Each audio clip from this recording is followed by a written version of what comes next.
छत्तीसगढ़ के उप मुख्यमंत्री अरुण साव ने वक्फ संशोधन बिल के लोकसभा और राज्यसभा में पारित होने पर प्रसन्नता जताते हुए इसे ऐतिहासिक निर्णय बताया है। उन्होंने कहा कि प्रधानमंत्री नरेंद्र मोदी 2014 से रिफॉर्म और ट्रांसफॉर्म की नीति पर काम कर रहे हैं और ये बिल उसी दिशा में एक अहम कदम है।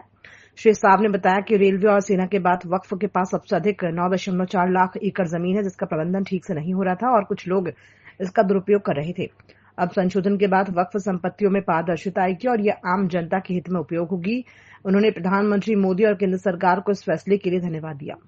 देश में नरेंद्र मोदी जी के नेतृत्व में सरकार बनने के बाद 2014 से लगातार रिफॉर्म ट्रांसफॉर्म की नीति पर सरकार काम कर रही है। वक्फ संशोधन बिल के राज्यसभा लोकसभा दोनों स्थान पर पास होने के बाद एक बहुत बड़ा रिफॉर्म वक्फ संपत्ति को लेकर होने वाला है।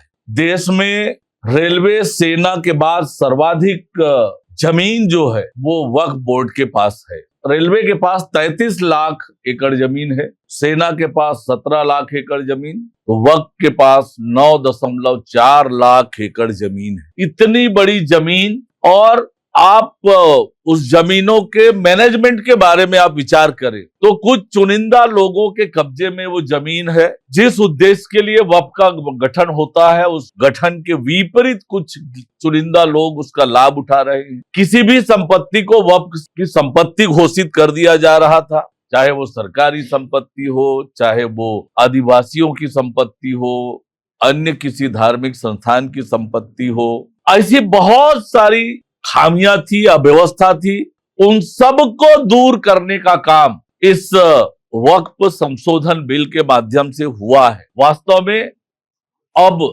संशोधन के बाद एक तो आम मुस्लिम समुदाय विशेषकर गरीब उनके हित में इसका उपयोग होगा, उसका मैनेजमेंट प्रॉपर होगा, संवैधानिक होगा, पारदर्शी होगा, संपत्तियों का सदुपयोग होगा, आम लोगों के लिए, गरीबों के लिए इसका उपयोग होगा। पहले महिला सदस्य नहीं होते थे, महिलाओं को भी स्थान होना चाहिए, ये भी इस के माध्यम से हुआ है। पहले वक्फ ट्रिब्यूनल के आदेश अंतिम हो जाता था, अब वक्फ ट्रिब्यूनल के आदेश को न्यायालय में चुनौती दी जा सकती थी। वक्फ बोर्ड में पहले 2 सदस्य होते थे, निर्णय के लिए 3 सदस्य होने आवश्यक लगता है। ऐसे अनेक रिफॉर्म इस संशोधन के माध्यम से हुआ है। वास्तव में ये नरेंद्र मोदी जी का जो संकल्प है रिफॉर्म और ट्रांसफॉर्म लाने का, उसी की दिशा में ये बहुत बड़ा कदम है। आने वाले समय में इसका बड़ा लाभ न केवल गरीब मुस्लिम लोगों को होगा, बल्कि अनेक तरह की जो शिकायतें आती थी वो सारी शिकायतों का निराकरण भी होगा, पारदर्शी होगा और वक्फ की संपत्ति का सदुपयोग होगा, सही उद्देश्यों में उसका उपयोग हो सके। उप मुख्यमंत्री अरुण साव ने कांग्रेस और इंडिया गठबंधन के नेताओं पर निशाना साधते हुए कहा कि ये वही लोग हैं जिन्होंने धारा 370, 35A और CAA को लेकर जनता के बीच झूठ फैलाया और अनावश्यक तमाशा खड़ा किया था। श्री साव ने कहा कि अब ये कानून लागू हो चुके हैं, लेकिन क्या किसी भी मुस्लिम की नागरिकता समाप्त हुई? विपक्षी दलों को अब अपने पुराने बयानों को सही साबित करके दिखाना चाहिए। उन्होंने कहा कि विपक्ष को झूठ फैलाकर लोगों को गुमराह करना बंद करना चाहिए। देश की जनता अब समझ चुकी है और वो झूठे प्रपंचों में आने वाली नहीं है। पश्चिम बंगाल तो ममता बनर्जी से संभाला नहीं जा रहा है। पश्चिम बंगाल की जो आज दुर्दशा हो रही है, किस प्रकार से बांग्लादेशी घुसपैठिए वहां अराजकता फैला के रखे हैं, तो ममता बनर्जी को इस मामले में बोलने का अधिकार नहीं है। वास्तविकता ये है कि आम देशवासी, आम मुस्लिम समाज इस संशोधन को स्वीकार कर रहा है, स्वागत कर रहा है और ये आम मुस्लिमों के हित में है। वास्तविकता ये है कि ये जिस प्रकार से भ्रम फैलाते हैं, 370, 35A के मामले में देश में भ्रम फैलाया, आज वो कहां है? नागरिकता संशोधन अधिनियम को लेकर जो तमाशा इन्होंने खड़ा किया, कौन से मुस्लिम की नागरिकता समाप्त हुई है उस कानून के बाद? तो देश में भ्रम फैलाने का, मुस्लिम समाज को डराने का ये लगातार काम करते हैं। लेकिन अब मुस्लिम समाज समझ गया है कि कैसे इनको राजनीति का टूल बना के इनके साथ खेल अब तक खेला गया है। चाहे ये कांग्रेस पार्टी के लोग हों, अन्य जो इंडी गठबंधन के लोग हों, उन्होंने कैसे उनके साथ अन्याय किया है, ये भी आम लोग समझने लगे हैं। इसलिए ममता बनर्जी की किसी बातों का कोई फर्क नहीं पड़ने वाला है। राजधानी रायपुर के बीरगांव नगर निगम में आज वर्ष 2025-26 का बजट महापौर द्वारा प्रस्तुत किया गया। बजट भाषण के दौरान भाजपा के विपक्षी पार्षदों ने जोरदार हंगामा किया। पार्षदों ने अपने साथ लाए पानी के जार से महापौर पर पानी डालने का प्रयास किया और महापौर मुर्दाबाद के नारे लगाते हुए विरोध प्रदर्शन किया। इस दौरान निगम सभागार में अफरा तफरी का माहौल बन गया। विपक्ष का आरोप है कि बजट में जनहित के मुद्दों की अनदेखी की गई है। वहीं सत्ता पक्ष ने इसे पूरी तरह से अनुशासनहीनता बताया। रायपुर के पंडरी थाना घेराव मामले में भीम आर्मी भारत एकता मिशन छत्तीसगढ़ के सदस्यों पर एफआईआर दर्ज की गई है। आरोप है कि उन्होंने बिना अनुमति के प्रदर्शन कर मानवाधिकार हनन का आरोप लगाते हुए थाने का घेराव किया, जो कि गैर कानूनी था। करीब 6 घंटे तक चले इस प्रदर्शन के दौरान रायपुर बारोदा बाजार भाटापारा मुख्य सड़क पर ट्रैफिक जाम की स्थिति बनी रही, जिससे आम नागरिकों और आपात सेवाओं को परेशानी हुई। कुछ दिन पहले एक युवक की पुलिस द्वारा पिटाई के विरोध में यह प्रदर्शन किया गया था। घेराव के दौरान पंडरी थाना क्षेत्र को छावनी में बदल दिया गया था। सुरक्षा के लिए एएसपी, 2 सीएसपी, 7 टीआई और बड़ी संख्या में पुलिस बल तैनात किया गया।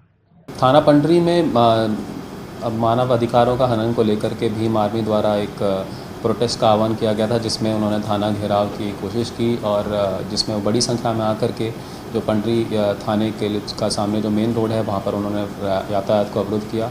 इसमें संज्ञान लेते हुए वरिष्ठ अधिकारियों के निर्देश पर एक अपराध पंजीबद्ध किया गया है, जहाँ पर इनके विरुद्ध एक कानूनी कार्रवाई की जाएगी। राजधानी रायपुर में दोपहिया वाहन चोरी की वारदातें लगातार बढ़ रही हैं। इसे गंभीरता से लेते हुए वरिष्ठ अधिकारियों ने सख्त कार्रवाई और आरोपियों की पतासाजी के निर्देश दिए हैं। इसी कड़ी में तेलीबांधा थाना पुलिस ने कार्रवाई करते हुए एक शातिर बाइक चोर को गिरफ्तार किया। आरोपी की पहचान डिगेश्वर साहू के रूप में हुई है, जो रायपुर जिले के खरोरा का रहने वाला है। पुलिस को सूचना मिली थी कि आरोपी वीआईपी चौक स्थित राम मंदिर के पास एक बाइक को सस्ते दाम में बेचने की कोशिश कर रहा है। शक के आधार पर पुलिस ने पूछताछ की, जिसमें आरोपी ने चोरी की बात कबूल की। उसके कब्जे से 4 चोरी की बाइक बरामद की गई है। बताया गया है कि डिगेश्वर इससे पहले भी बाइक चोरी के मामले में जेल जा चुका है। फिलहाल पुलिस आगे की कार्रवाई में पूछताछ कर रही है। लगातार रायपुर के विभिन्न थाना क्षेत्रों से बाइक चोरी की घटनाओं की सूचना मिलती रहती है और तेलीबांधा थाना क्षेत्र में लगातार बाइक चोरी की घटनाएं हो रही थी और उसी सिलसिले में पुलिस की टीम और क्राइम की टीम लगी हुई थी, जहां पर एक आरोपी को पकड़ा गया है, जिसके कब्जे से लगभग 4 बाइक्स बरामद की गई हैं। ये चोर काफ़ी शातिराना ढंग से रास्ते में खड़ी बाइकों को चोरी करके ले जाता था। इसमें उम्मीद है कि कुछ और बाइकों की भी जब्ती आगे चल के होगी। संसद में पारित हुए नए वक्फ संशोधन बिल को लेकर छत्तीसगढ़ वक्फ बोर्ड के अध्यक्ष डॉक्टर सलीम राज ने बड़ा बयान दिया है। उन्होंने इस बिल को मुस्लिम समाज, विशेषकर गरीब महिलाओं के हित में बताया और कहा कि ये बिल समाज की तरक्की और खुशहाली का मार्ग प्रशस्त करेगा। डॉक्टर सलीम राज ने कहा कि नया वक्फ बिल भूमाफियाओं से वक्फ संपत्तियों को मुक्त कराने में मददगार होगा। उन्होंने आरोप लगाया कि कुछ समाज के ठेकेदार, मुतवल्ली और कांग्रेस के बड़े नेताओं ने वक्फ की संपत्तियों पर कब्जा कर रखा है, जिन्हें अब हटाया जाएगा।